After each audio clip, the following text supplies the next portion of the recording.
नमस्कार, सलाम और जूले। मैं हूं सोनम वांगचुक लद्दाख से।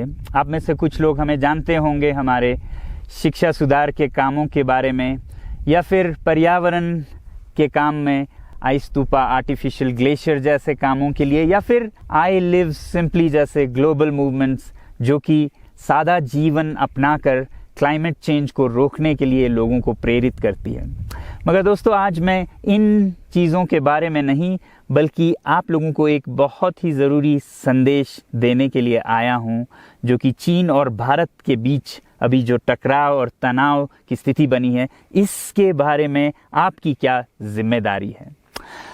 मैं लद्दाख में हूं और आप देख रहे हैं सिंधु नदी को बहते हुए यहाँ, और वो जो पहाड़ियाँ हैं उनके पीछे नुब्रा और चांगतांग के वो इलाके हैं जहाँ पर ये तनाव बढ़ता जा रहा है। हज़ारों सैनिक वहाँ ले जाए जा चुके हैं। सुनने में आया है चीनी वायुसेना के जहाज़ भी वहाँ तैनात किए गए हैं, और एक घंटे पहले भारतीय वायुसेना के जहाज़ भी मेरे ऊपर मंडरा रहे थे। सामान्यतः जब सीमा पर तनाव होता है तो हम आप जैसे नागरिक ये सोचकर सो जाते हैं रात को कि सैनिक इसका जवाब दे देंगे। मगर मैं आज आप लोगों को ये ज़रूरी बात बताना चाहता हूँ कि इस बार सिर्फ सैनिक जवाब नहीं, दो तरफा जवाब हो और उसमें नागरिक जवाब भी हो।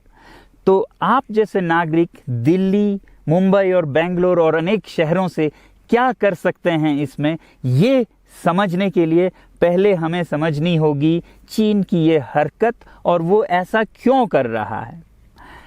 आपने देखा होगा कि ये सिर्फ भारत के साथ नहीं हो रहा है, बल्कि पिछले कई हफ्तों से चीन ये दक्षिण चीनी सागर में वियतनाम, ताइवान और अब हांगकांग के साथ भी छेड़खानी कर रहा है। और मेरा ये विश्लेषण है कि वो ये सब किसी देश के साथ दुश्मनी के वजह से ज़्यादा अपने अंदर की समस्याओं को सुलझाने के लिए कर रहा है। आज चीन को सबसे बड़ा डर है तो अपने जनता से डर है। उनकी 140 करोड़ की आबादी, जो कि एक बंधुआ मजदूर की तरह बिना मानवाधिकारों के चीनी तानाशाह सरकार के लिए काम करते हैं और उसे धनी बनाते हैं। जब वो नाराज़ हो जाए तो फिर एक क्रांति की सी परिस्थिति बन पड़ती है, और इससे चीन बहुत डरता है। आज कोरोना के प्रकोप के बाद चीन में फैक्ट्रियां बंद हैं, एक्सपोर्ट्स बंद हैं और बेरोजगारी 20% तक बढ़ चुकी है। लोग बहुत नाराज़ हैं, क्रांति हो सकती है, तख्ता पलट हो सकता है। इसीलिए चीन पड़ोसियों से दुश्मनी करके अपनी जनता को अपने साथ जोड़ने में लगा हुआ है, और ये पहली बार नहीं कर रहा है। 1962 में जब भारत के साथ जंग की तो वो जंग भी उसने अपने जनता को संभालने के लिए की थी। तब 4 साल का अकाल और भूखमरी हुई थी, और इससे ध्यान हटाने के लिए ये जंग की थी। चीन के लिए अपनी जीडीपी और जो खुशहाली है उसे बढ़ाते रहना बहुत ही ज़रूरी है, और जिस दिन जीडीपी घट जाए वहाँ की जनता क्रांति के लिए तैयार है। मैं तो कहता हूँ कि इस बार भारत की बुलेट पावर से भी ज़्यादा वॉलेट पावर काम आएगी। जो नागरिक पैसा खर्चते हैं चीन के सामान को खरीदने में, ज़रा सोचिए, हम आप भारतीय उद्योग को मारकर चीन से मूर्तियों से कपड़ों तक हर साल 5 लाख करोड़ के सामान खरीदते हैं, और फिर यह पैसा आगे जाकर हमारे सीमा पर हथियार और बंदूक बनकर हमारे सैनिकों के मौत का कारण बन सकती हैं। तो इसलिए अगर हमारे देश के 130 करोड़ लोग और 3 करोड़ जो भारतीय बाहर के देशों में हैं, सब मिलकर भारत में और बल्कि दुनिया भर में एक boycott made in China movement या अभियान शुरू करते हैं, तो आज दुनिया भर में चीन के प्रति रोष है।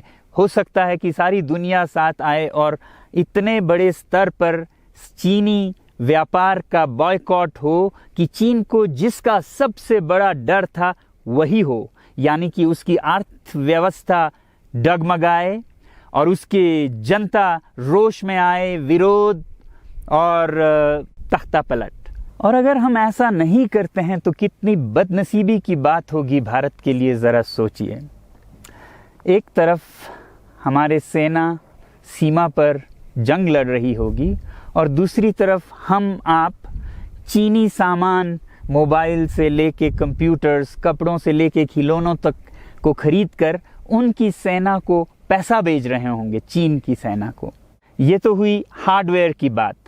दूसरी तरफ हमारी युवा चीनी सॉफ्टवेयर, एप्स, गेम्स जैसे टिकटॉक, शेयरिट, इन सब में मस्त, उन्हें दूसरी तरफ से करोड़ों करोड़ों का पैसा भेज रहे होंगे।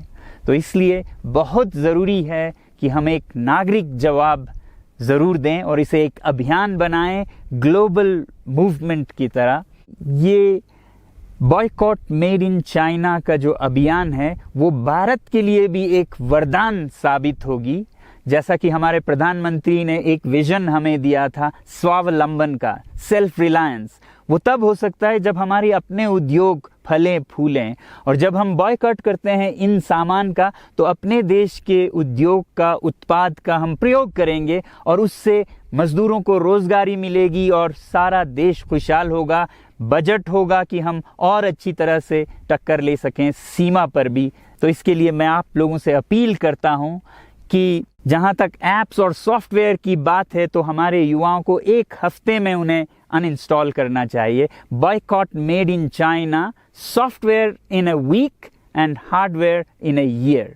क्योंकि साजो सामान के लिए वक्त लगेगा हमारे अपने देश से और बाहर से विकल्प निकलने तक, तो उसे हम एक साल के अंदर कर सकते हैं। तो ये हम न सिर्फ अपना प्रतिज्ञा करें बल्कि 100 और लोगों को इसके बारे में समझाएं, शेयर करें सोशल मीडिया पर, और हमारी जो मीडिया है वो जनता तक, देश के कोने कोने तक पहुंचाए। और जैसे ही इसका असर दिखने लगेगा, इंटरनेट से ऐप्स लाखों में, करोड़ों में अनइंस्टॉल होंगे, तो चीन को संदेश साफ जाएगा और यही एक तरीका उसे मेज़ पर पहुंचा सकती है जहां पर कि बातचीत हो शांति की। तो जाते जाते मैं ये बता दूं कि मैं क्या करने जा रहा हूं। इस फ़ोन पर जो भी चीनी ऐप्स हैं उन्हें तो मैं एक हफ्ते में हटा रहा हूं, बल्कि ये फ़ोन जो कि चीन में बना है इसे भी मैं एक हफ्ते में अपनी ज़िंदगी से अलग कर रहा हूं और एक साल के अंदर हर वो चीज़ जिस पे मेड इन चाइना लिखा है उसे ज़िंदगी से निकालने जा रहा हूं। हमें चीन से, चीनी लोगों से कोई समस्या नहीं है, चीनी सरकार और उनकी रवैयों से समस्या है। जब तक चीन में परिवर्तन ना हो हमें ऐसा करना होगा। और आप लोगों से मैं अपील करता हूं कि आप अपने शहर में, अपने मोहल्ले में ऐसे इवेंट्स करें जहां लोग प्रतिज्ञाएं करें कि चीनी सामान का बहिष्कार करें जब तक चीन में परिवर्तन ना हो। और मैं सालों से कहता रहा हूं कि 21वीं सदी में देश के लिए जान देने की नहीं बल्कि ज़िंदगी देने की ज़रूरत है। लद्दाख में बढ़ते हुए ये देश के लिए जान देने का कारोबार बहुत देखा, और जहां एक तरफ मैं सलाम करता हूं उन लोगों के लिए, उन लोगों को जिन्होंने देश के लिए जान दिया, मगर इस 21वीं सदी में मेरा ख्याल है कि देश के लिए जान देने की नहीं, ज़िंदगी देने की ज़रूरत है।